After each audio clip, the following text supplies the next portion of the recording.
بسم الله الرحمن الرحیم. موږ سره څه میتھمیټکس او ټرایګنومټریک فنکشن دی لکه ای بی ایس شولو، ایون شولو، اډ شولو، رینډ شولو، رینډ بټوین شولو.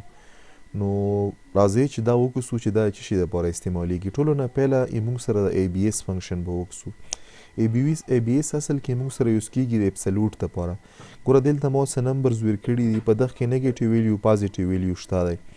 اوس دا نیگیټیو ویلیو او پازیټیو ویلیو چې په دغه رینج کې کوم دلته ګیونز دي، نو اپسلوټ اصل کې موږ سره داسې کار کوي چې پازیټیو ویلیو پازیټیو ریټرن کوي او نیگیټیو ویلیو پازیټیو ته کنورټ کوي. نو دلته به زه ولیکم ای بی ایس کې به څه ورکم، دا ویلیو به ورکم، انټر به کم. نو تاسو کتای شو چې ما سره وما ویلیو راغله. دلته به زه دا ویلیو څه وکم، په ټولو باندې اپلای کوم، نه په دا کمپلیټ لیست باندې به اپلای کوم. نو په دغه کارنر باندې به ډبل کلیک وکم، نو دا به ما سره څه شي فلش فیل. په فلش فیل دلته تاسو کتای شو دلته ما سره ماینس 70 ده، دلته څه راغله 70 راغله، دلته ماینس 99 ده، دلته 99. مطلب نیگیټیو ویلیو پازیټیو ته کنورټ کړو او پازیټیو الریډي موږ سره پازیټیو ده.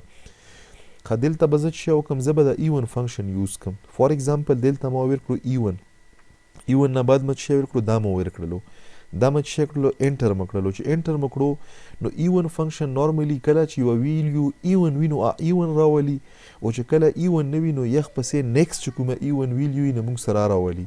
56 موږ سره چونکې ایون دی نو دا یې څه وکړو، ایون یې راوستو. دلته به زه څه وکم، یا نارملی زه به دا ریفرنس دغه سیل ورکم، دا چې کومې موږ سره په ای بی ایس کې دی، زه به دا فارموله ایډیټ کم. دلته به څه کم، دا به زه د ډي نه آی جی کم، ځکه چې په آی کې ما سره الریډي اپسلوټ ویلیو ده. تاسو کتای شو دا سلیکټ شولو، انټر مو کړلو او ما سیم ریزلټ راغی. دلته به زه څه وکړم، ډبل کلیک په وکم. چې ډبل کلیک وکم نو دا ما سره فلش فیل شولو. چې فلش فیل شو، ګوره د 65 پسې نیکسټ چې کوم ایون نمبر دی څه دی، آی موږ سره دی 66 راغلو. د 99 پسې نیکسټ چې کوم ایون نمبر دی 100 دی 100 راغلو، 99 پسې 100 دی 100 راغلو، او ایون نمبر ایون راوستو. نو نارملی کلم چې موږ یو لیست جوړو، یو لیست کې ایون او اډ نمبر ګیونز وي، او موږ غواړو چې هر اډ نمبر ورپسې چې کوم نیرست ایون نمبر یې ته کنورټ شي، نو د لپاره موږ سره څه استعمالیږي، ایون استعمالیږي. اډ به وکړو. فار ایگزامپل دلته ما ولیکلو چې اډ، او په اډ کې ما ریفرنس دغه ورکړلو.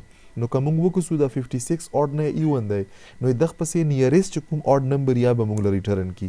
نو 57 موږ سره نیرست اډ نمبر دی د 56 پسې، نو آی ریټرن کړو. دغه باندې به ډبل کلیک وکم. تاسو کتای شو د 70 پسې نیرست چې 71، 44 پسې 45، 65 موږ سره اډ دی، اډ ریټرن شو. 99 اډ دی، اډ ریټرن شو. 40 پسې نیرست 41 دی، 99 4 پسې نیرست 5 دی، او 56 پسې څه شی 57 دی. نو دا موږ سره اډ نمبر چې کله په یو لیست کې وي نو اډ به اډ ریټرن کی او ایون به نیرست اډ ته کنورټ کی. خو دلته به زه څه کوم، دا رینډم فنکشن. فار ایگزامپل دلته ما ولیکلو رینډ، زه ډایرکټلی څه وکم، زه دا بند کم. دوی طریقو سره دا استعمالیږي. ما انټر کړلو نو دلته د 1 او د 0 په منځ کې به مال یو رینډم نمبر راکړي. دلته ما ډبل کلیک وکړو نو دا فلش فیل شولو، په ټولو باندې اپلای شولو. اوس دا فارموله که زه وغواړم چې زه مطلب دا چې دا رینډم نمبر د څه شي سره ملټیپلای کړم، مطلب د 0 او د 30 په منځ کې د راشي، دلته به زه څه وکم، زه به ملټیپلای بای 30 کم. انټر مو کړلو نو دلته ما سره څه شو 26 راغلو. اوس دا 30 نه کم دی، زه به دلته په دغه کارنر باندې کلیک وکړم چې په ټولو باندې فلش فیل اپلای شي. اپلای شولو نو تاسو کتای شو 2 14 5 5 8 16، دلته موږ سره مطلب دا 11 4، دلته 0. نو اټ مین دا به د 0 او د څه شي د 30 په منځ کې موږ له مختلف قسم رینډم نمبر راکوي. نو دلته فار ایگزامپل که زه د ویلیو د 0 نه زیاتېدلو غواړم، مطلب چې 0 پکې نه وي، لوور لیمیټ او هایر لیمیټ پکې ورکم. نو یغه دپاره موږ سره یو فنکشن دی رینډ بټوین. دلته به زه ولیکم رینډ او دغه نه پاس په ولیکم بټوین. رینډ بټوین کې فار ایگزامپل 35 او د 90 په منځ کې ماته ریکوایرډ دی. انټر مو کړلو نو دلته تاسو کتای شو چې وکړو 56 یې راکړلو. اوس په 35 نه کمه ویلیو نه راسي، که په دغه کارنر باندې ما ډبل کلیک وکړو دا به څه شي فلش فیل بشي.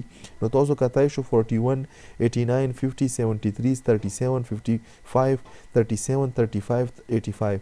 نو دا مختلف قسم ایون اډ ای بی ایس رینډ او رینډ بټوین دا فنکشن و چې مونږ نارملی کیټیګرایز کولای شو په میث یا په ټریګنومټریک فنکشن کې. نو هوپفولي چې تاسو ته به دا کلیر شوي. مننه، مهرباني.